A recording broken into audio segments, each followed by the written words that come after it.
Jaký jsou největší chyby v jídelníčku hubených kluků? Jméno mé je Milan Třasoň, je mi 17 roku a seriózně cvičím nějaký 2 roky.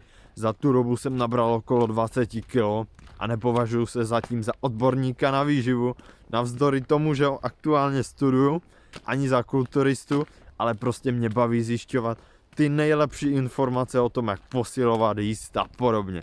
Takže dneska chyby v jídle.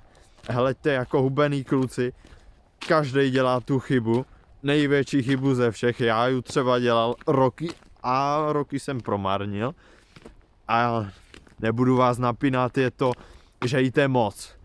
Váš metabolismus funguje tak, že rychle vstřebá to jídlo a vy jdete proti němu a snažíte se jíst ještě víc. Je to nesmysl, zničíte si tráveň, soustřeďte se na to, abyste jedli hodně bílkovin, dost tuku, nebojte se zeleniny, prostě kvalitní jídelníček a těžký trénink.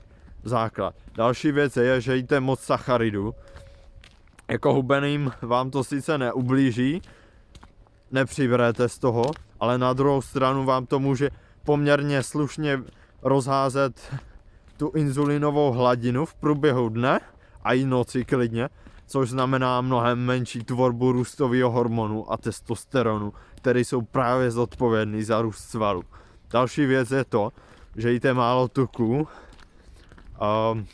Tohle je problém zase kvůli těm hormonům, protože díky cholesterolu z tuku se mnohem snadněji stvoří v těle a tím pádem je potom nabírání mnohem snazší, než je pro vás teď.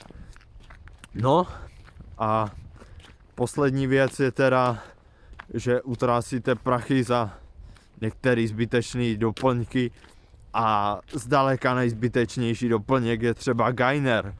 Gainer, nikdy neberte Gainer, de facto je to jenom předražený cukr s bílkovinou po tréninku.